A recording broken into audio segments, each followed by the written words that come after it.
இந்த கோயில் வந்த வரலாறு, இந்த கோயில் எப்படி அமைஞ்சது அப்படின்ற ஒரு வரலாறு நான் ஃபர்ஸ்ட் சொல்லிடுறேன். அதாவது காவேரிப்பட்டினத்தில் வாழ்ந்த சிவநேசர் மற்றும் ஞான கமலாம்பிகை இவங்க 2 பேரும் பார்த்தீங்கன்னா கணவன் மனைவி. இவங்க வந்து ஒரு தீவிர சிவன் பக்தருங்க. அதாவது இவங்க என்ன பண்றாங்க, சிவன் கிட்ட வேண்டி இவங்களுக்கு திருவேங்கடர் அப்படின்ற ஒரு பையன் பிறகுறாரு. இவருக்கும் பார்த்தீங்கன்னா ஒரு காலகட்டத்தில் கல்யாணம் ஆனதுக்கு அப்புறம் கிட்டத்தட்ட ஒரு 16 வருஷம் கழிச்சு எந்த குழந்தையும் இவருக்கு பிறக்கல. இதுக்கப்புறம் சிவன் அவர்கள் கிட்ட வேண்டதுக்கு அப்புறமா தத்தெடுக்கிறதுக்கு ஒரு குழந்தைய இவங்களுக்கு ஒரு வாய்ப்பு கிடைக்குது. அந்த குழந்தை யாருன்னு பார்த்தீங்கன்னா சிவசுராமன் மற்றும் சுசீலா தம்பதிக்கு பிறந்த மருதவாணர் அப்படின்ற மாதிரி சொல்றாங்க.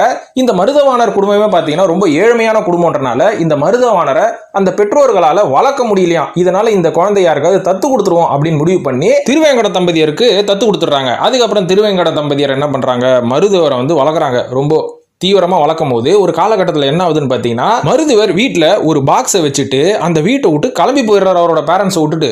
என்னடான்னு சொல்லி வீட்டில் இருக்கிற பேரண்ட்ஸ் வந்து அந்த பாக்ஸை ஓபன் பண்ணி